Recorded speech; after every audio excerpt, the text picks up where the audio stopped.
Eu cumprimento os irmãos com a paz do Senhor. Amém. E eu tomo posse dessa oração. Glória a Deus. Primeiro, eu vou ler o texto. Depois vou deixar os irmãos assentar em nome de Jesus. Lucas, capítulo de número 13, versículo do 6 ao 9. Lucas 13, de 6 ao 9.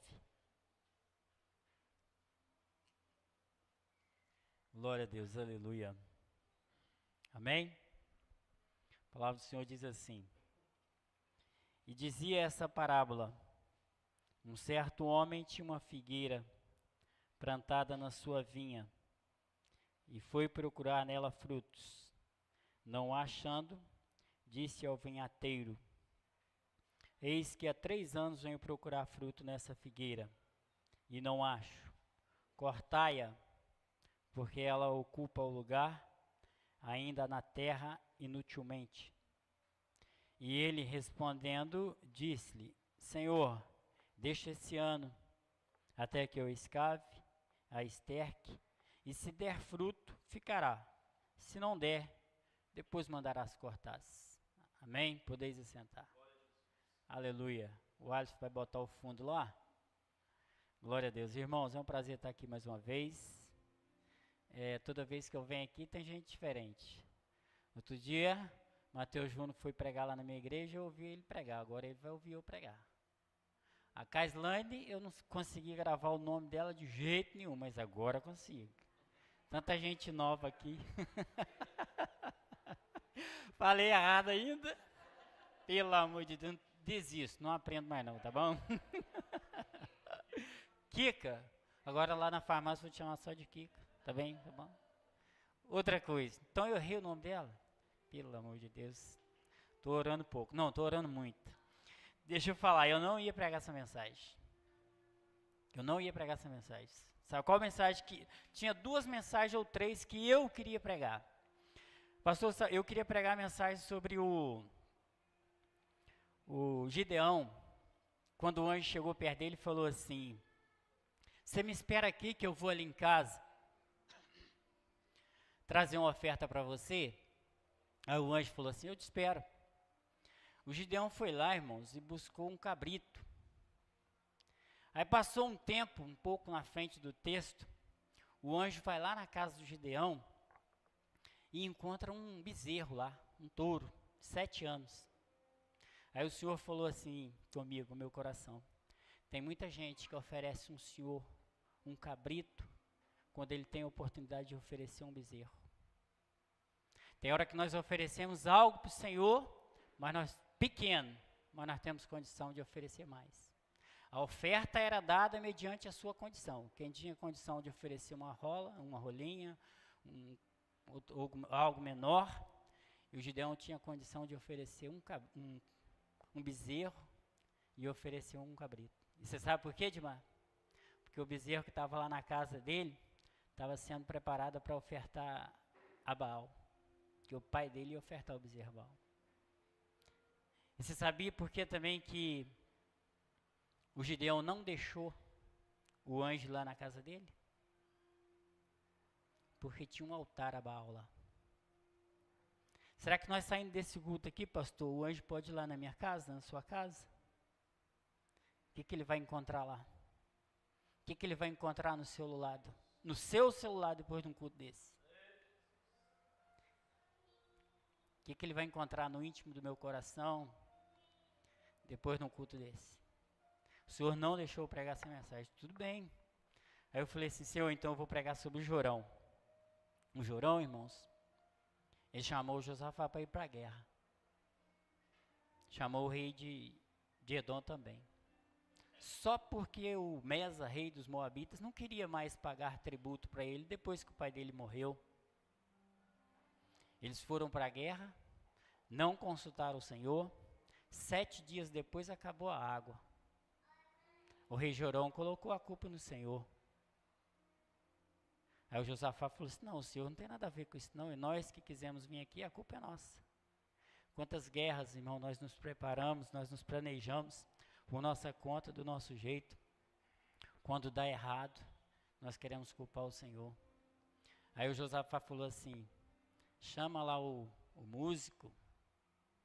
Eles estavam no vale, estavam com sede, passando maior aperto, não tinha como ir para frente, não tinha como voltar para trás. E pela misericórdia do Senhor, o Senhor ainda dá vitória. Mesmo quando nós planejamos e fazemos tudo errado e tudo do nosso jeito. Aí o Senhor falou, também não é essa a mensagem. Continuei orando. Apareceu mais umas 2, mas eu não vou nem contar. Aí o Senhor falou assim, então prega sobre a figueira.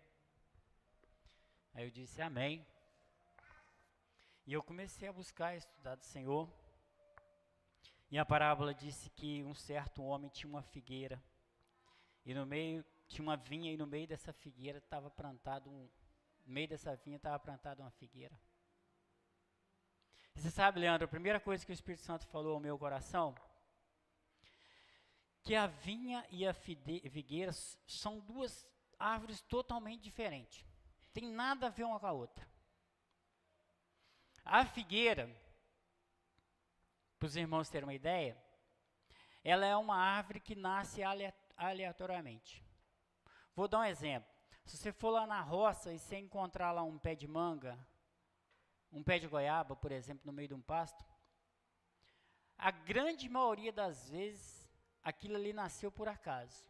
Foi um passarinho que levou a semente para lá, foi alguém que foi comer uma semente e deixou ela cair lá, ela cresceu. É assim que acontece com a figueira. Por isso que Jesus falou que encontrou uma figueira à beira do caminho. Porque a figueira nasce em qualquer lugar. A vinha não. A uva não pode ser plantada em qualquer lugar. A uva tem certas exigências para ela ser plantada. Só que essa figueira que nasceu aleatoriamente, essa da vinha aqui não foi não. Essa da vinha aqui foi alguém que plantou ela aqui. Foi o dono que plantou ela aqui. Quem que é o dono da vinha? Jeová, é Deus. Quem é a figueira? Eu e você.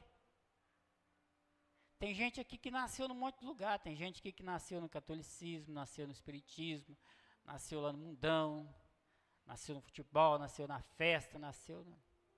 Mas um dia, o Senhor nos tirou de lá e nos plantou numa vinha.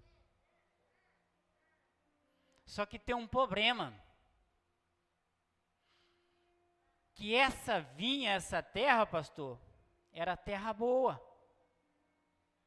Deus nos plantou numa igreja que tem louvor, que tem palavra, que tem oração, que tem jejum, que tem amor ou aqui não tem amor? Que tem respeito, de pessoas que andam com as coisas certas, com os seus negócios em dias, de pessoas prósperas, palavra revelada. Deus nos plantou numa terra boa. Mas eu pergunto, eu estou dando fruto? Ou eu estou igual essa figueira? Quem aqui tem algum fruto que pode contar? Irmãos, eu estava trabalhando lá na Rua do Pito. Uns 30 dias atrás eu postei um vídeo sobre o Zaqueu. Eu fiz um vídeo de uns 5 minutos, coloquei no meu Facebook e eu disse o seguinte, que o Zaqueu, que a Bíblia fala no versículo 10 do capítulo 19 de Lucas, que o Zaqueu estava perdido. Porque o Filho do Homem veio buscar aquele que estava perdido. Aí no vídeo eu disse assim, que o Zaqueu estava perdido na palavra, porque ele sabia que não podia roubar e roubava. Zaqueu estava perdido na religião. Zaqueu estava perdido na tradição. Zaqueu estava perdido porque Jesus não tinha ido na casa dele ainda. Fui falando e postei aquele vídeo. Depois uma pessoa comentou naquele vídeo. Um vizinho meu de serviço lá, mora de frente onde eu estou trabalhando. E ele disse assim na postagem, ele falou assim, irmão Arilson, o senhor está trabalhando perto da minha casa, tem mais de mês. Eu estou desviado, e eu estou igual o Zaqueu. eu preciso deixar Jesus entrar na minha casa. Eu já não estou conseguindo mais fumar ali na varanda e nem ouvir as músicas que eu ouvia por causa dos louvores que o Senhor tem ouvido no seu trabalho, no seu radinho. Eu preciso de oração. Eu preciso voltar para a presença do Senhor. O Senhor não sabe, mas o Senhor está pregando para mim sem falar nada. O Senhor nunca me cobrou nada. Eu sei que Ele fez um textão lá, e eu pergunto, como é que está o nosso fruto? Eu não estou falando porque aconteceu comigo, porque poderia acontecer com qualquer um, mas eu tenho dado fruto. Eu tenho frutificado para o reino, eu tenho ganhado as almas para Jesus. Você foi plantado aqui na igreja Porta Formosa. Que fruto você tem dado para esse ministério? Você acha que você foi colocado aqui aleatoriamente ou você acha que foi Deus que te trouxe aqui? Foi Deus que te plantou aqui?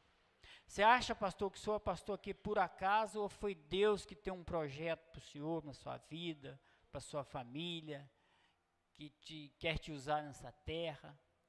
Por que você acha que você está sentado nesse banco aí só para você escutar uma mensagem de vez em quando, cantar um louvor, ou para você dar fruto para o reino de Deus? Você não está plantado numa terra boa? Então por que você não frutifica? Irmãos, quem aqui conhece a parábola de Isaías capítulo 5? Lá diz que um homem plantou uma vinha num terreno fértil. O terreno era muito bom. Diz que ele cercou a vinha, tirou as pedras. Conhece a parábola? Tiraram as pedras. Terreno bom. Fez uma torre, como é que é o nome do negócio de amassar a vinha? Lagar, fez um lagar. Plantou a vinha, escolheu as melhores sementes. Ficou esperando, veio a colheita. Quando ele foi colher, deu umas uvas azedas. Se Deus te colocou aqui, irmão, para você dar fruto bom, para que você está dando fruto azedo? Por que você é um crente ruim de mexer, difícil de pastorear, ruim de negócio, falho com as coisas? E o que é que o homem faz? Você pode ler lá em Isaías 5. O dono da vinha diz assim: vou deixar essa vinha, vou falar nas minhas palavras, vou deixar essa vinha virar um mato, vou pegar e vou cercar ela, vou deixar ela crescer de espinho. Eu não me lembro se ele manda botar fogo, mas que ele deixa aquela vinha de lá e ele fica aborrecido com ela, ele fica. Você acha, irmão, que se eu não der frutos doces, Deus vai se agradar de mim? Se eu não for um bom crente, Deus vai se agradar de mim? Se eu não suportar as dificuldades, as lutas e as peleas dessa vida e amar os meus próximos, meus familiares, mesmo sem eles merecerem, Deus vai se agradar de mim? Irmãos, meu filho, a mãe dele ligou para mim uns 30 dias atrás e disse assim: Arilson, você precisa conversar com o Marcos Vinícius. Ele arrumou a namorada é isso, isso não dá certo, essa menina é desse jeito, e você dá um jeito, você tem que zangar com ele, você tem que brigar com ele. A minha mulher falou assim: você não vai responder, não vai falar nada? Aí eu disse assim: não. Ela falou assim: por quê? Eu disse assim: Alessandra, se o meu filho brigou com a mãe dele, já não está conversando com ela, está chateado lá. Eu brigo com ele aqui. Daqui uns dias esse namoro acaba, isso não dá certo, se acontece uma briga, ele briga com a namorada. Ele vai para onde? Para a casa da mãe dele, ele não vai porque está brigado lá, não vai vir para minha casa porque está brigado aqui. Morar sozinho ele não mora. Então não vou brigar, eu vou orar, ué. E nem vou falar nada. Irmãos, que tipo de fruto eu tenho dado para alimentar aqueles que estão próximos de mim, sendo eles crentes ou não? Eu tenho dado uns frutos azedos para que o vinhateiro venha e faça o que fez aqui com essa vinha, destrua ela. Leia depois Isaías 5, Isaías capítulo 5, versículo 1 ao 6, ali, ou 8. para você ver o que o vinhateiro fez com a vinha que deu fruto azedo. Se ele destruiu ela, se não destruiu. E aí, irmãos, essa vinha, um certo homem tinha uma figueira. Às vezes, se eu trocar o nome de vinha por figueira, os irmãos me perdoam, porque às vezes o raciocínio da gente falha um pouco. Esse homem tinha uma figueira plantada numa vinha, foi procurar fruto e não achou. Essa vinha foi plantada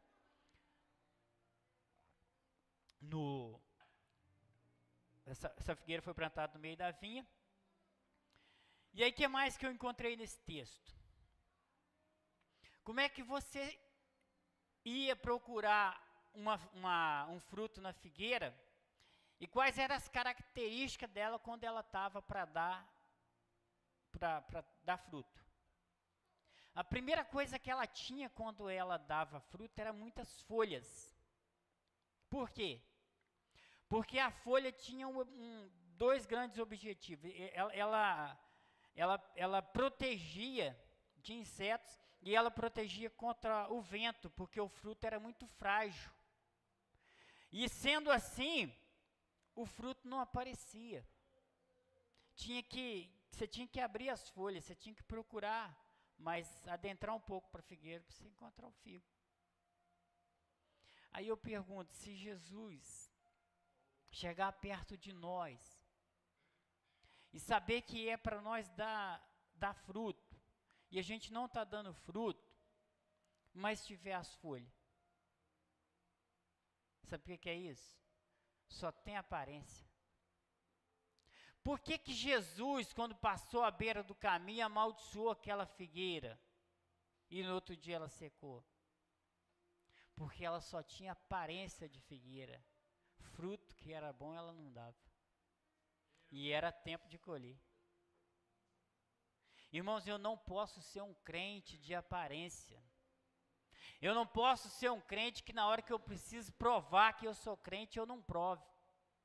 Que eu preciso viver que eu sou crente, eu não vivo. Que eu preciso perdoar, eu não perdoo. Que eu preciso entender e aceitar, eu não aceito. As pessoas só vão perceber que nós somos cristãos com as nossas atitudes. A nossa maior mensagem é o nosso testemunho. A nossa maior mensagem não é você subir aqui num púlpito, cantar um louvor, dizer que é. Não é. Nossa maior mensagem é o nosso testemunho. É quando eles falam assim, verdadeiramente esse aí é cristão. Um dia, irmãos, meu pastor, ele comprou uma lanchonete ali em cima, ali perto do DED. E aí, o filho dele estava morando na casa em cima assim. E eles jogaram uma pedra lá da rua de cima, quebrou uma telha, fez um buraco na telha assim.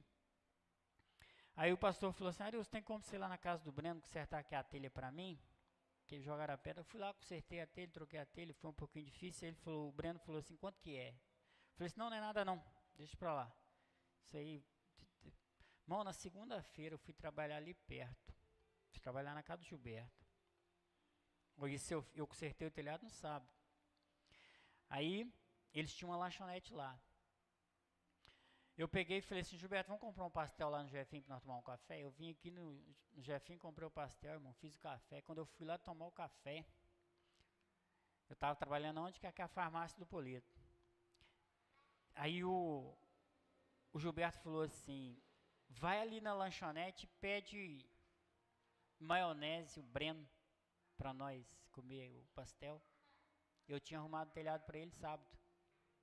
Quando eu cheguei lá, ele falou assim, eu não vou te dar maionese não, porque você não comprou pastel aqui. Eu falei assim, não, beleza então, esquenta a cabeça não, vida que segue. Quando eu cheguei lá, que eu falei pro Gilberto, que ele não tinha me dado a maionese, faltou pouco o Gilberto voltar lá, queria ligar pro pastor de qualquer maneira. Eu falei assim, não, esquenta não, deixa isso, você sabe que ele está desviado. Aí o Gilberto falou assim, Ariel, você é muito mais crente do que eu. Irmão, você só vai provar que você é crente com as suas atitudes, com as suas ações. Você não pode viver de aparência. Jesus não pode chegar perto de você e não encontrar fruto, não encontrar resultado. Senão você vai estar igual essa figueira aqui. Igualzinho essa figueira. Então a gente precisa dar fruto. A gente precisa dar fruto. Aí, irmãos, essa figueira teve o privilégio de ser plantada numa terra boa e não aproveitou. E não aproveitou. Aí vem o dono e disse ao vinhateiro: corta ela, porque ela está ocupando lugar inutilmente. Irmão, quantas pessoas ocupam lugar de forma inútil? Não que a pessoa seja ruim, é porque ela está sendo inútil. Só que vai chegar um momento que o dono vai mandar cortar, vai mandar tirar. Não tem várias parábolas que Jesus fala assim, que deu um talento, depois voltou lá e buscou, um que tinha 5, depois ficou com 10, o outro que tinha 10, depois ficou com 20, o outro que tinha 1, depois guardou, que não ficou com nenhum. Pessoas inúteis. Tem a possibilidade de crescer, de fazer, de multiplicar e não faz. Depois fala que estava com medo, mas não adianta, o Senhor vai cobrar, ele cobra, ele colhe onde ele não plantou, ele busca onde ele não tinha, porque tudo é dele. Aí, agora eu vou entrar na parte do vinhateiro. Você sabe o que o vinhateiro fez? Ele intercedeu. Quem intercede por nós hoje, irmãos? Quem fala assim, não corta não? Não corta não? Não mata não? Quem geme por nós com gemidos inexprimíveis? Quem intercede por mim 24 horas por dia? Quem mora dentro de mim, dentro de você? Pedindo ao dono para não cortar? O Espírito Santo de Deus. Só Ele que intercede por nós. Não corta não. Dá mais uma chance. Apesar do Senhor ser um justo juiz, colher onde o Senhor não planta, mas dá mais uma chance. Corta não. Aí, pela sua infinita misericórdia, o que o dono faz? O dono deixa. O dono permite. O dono dá outra chance. E aí, mas antes ele tinha vindo ali no primeiro ano e não tinha achado nada. Por que o dono não mandou cortar no primeiro ano? Porque Deus sempre dá uma outra oportunidade. Porque Deus sempre espera, Ele sempre tem uma paciência, Ele sempre há uma esperança de que vai mudar, de que vai ter fruto, de que vai ter resultado, de que vai melhorar. Às vezes nós pensamos que Deus não trabalha, que Deus não olha, Ele está vendo tudo. Está vendo tudo. Um dia eu estava trabalhando lá na nossa igreja, eu estava embolsando assim uma parte de cima, mais alto que isso aqui um pouco. Aí do andame que eu fiz, deu uma gretinha assim, ó. Você olhava lá embaixo, você via tudo. Veio um menino de bicicleta, parou debaixo do andame. Aí depois veio um outro, na outra bicicleta, tirou um revólver, passou pro segundo, ele colocou na cintura, montou na bicicletinha e desceu ali rumo à Rua do Satilho. Aí o Espírito Santo falou assim: eu sou assim, eu vejo tudo. Eles não me viram, se eu quisesse ligar para a polícia ia lá e tomava aquela arma daquele menino, que eu não lembro, nem conheço nem quem era. Mas eles não sabiam que eu estava ali, naquele andame, naquele lugar alto, e vendo tudo. Agora imagine Deus. Tem um salmista que ele diz que o Senhor se inclina para ver o que está acontecendo lá embaixo, em nosso favor. Então, irmãos, o vinhateiro intercede para não cortar, e o que ele faz? Diz a Bíblia que ele cava. Deixa eu ler aqui para mim não me perder. E respondeu, ele disse ao Senhor: deixa mais esse ano, para que eu a escave e para que eu a esterque. O que o Espírito Santo faz? Ele quer entrar, ele quer trabalhar, ele quer cavar, ele quer moldar. Ele quer ter uma oportunidade de te ajudar, de ajudar a mim. Ele corta em volta. E o que é o esterco? É a palavra, é a busca, é a participação dos cultos, é a escola dominical, é culto de ensino, é a leitura da palavra. É você tirar o seu tempo, o seu precioso tempo e oferecer para Deus mais. Oferecer o melhor. Vamos voltar lá no Gideão. Por que o Gideão ofereceu um cabrito se ele tinha a oportunidade de oferecer um bezerro? Estercar aqui seria quando eu deixo de fazer algo desnecessário e me volto para fazer as coisas de Deus. Uns dias para trás, era 6 horas da tarde, nosso culto lá é na quarta-feira. Eu tinha tomado café, minha esposa também. Aí eu falei assim, vamos para a igreja? O culto começava às 6h30, a oração, né? 7 horas o culto. Aí eu falei assim, bom. Ela falou assim, vamos. Aí ela falou assim, o que você vai fazer? Eu falei assim, eu vou ler um pouquinho e depois vou orar. E ela falou assim, eu vou orar. Deus me deu uma mensagem tão maravilhosa naquele período ali, que eu não sei nem se eu preguei ela ainda, que vai na cabeça da gente, vai aquele monte de mensagem, né? Mas eu deixei de ficar mexendo no meu celular, ou vendo um vídeo, ou vendo notícia de futebol, outras notícias, mas eu fui para a igreja. Eu fui orar, eu coloquei um fundo. Aí o Senhor vem e se revela, o Senhor vem e se mostra. Se eu não tivesse deixado o Espírito Santo estercar, cavar, moldar, adubar, aí as palavras não vêm, as mensagens não fluem, o conhecimento não acontece. Então eu tenho que me esforçar para deixar o Espírito Santo me escavar. Aí ele diz assim, e se der fruto ficará, e se não der, mandarás cortar. Eu fico pensando o seguinte, irmãos, o tanto que o Espírito Santo intercede em nosso favor, o tanto que Deus se preocupa com nós, o tanto que o Senhor quer que melhoremos, a satisfação de um pai ver que o filho está evoluindo, que o filho está crescendo, que o filho está aprendendo, que está sendo uma pessoa honesta, boa. Eu fico imaginando isso, como que Deus lá fica alegre conosco, né? Então, eu não vou falar mais não, porque está acabando. Eu preguei essa palavra aqui, irmão, porque foi o Espírito Santo que mandou. Eu não ia pregar essa palavra. Eu nem estava planejando falar isso.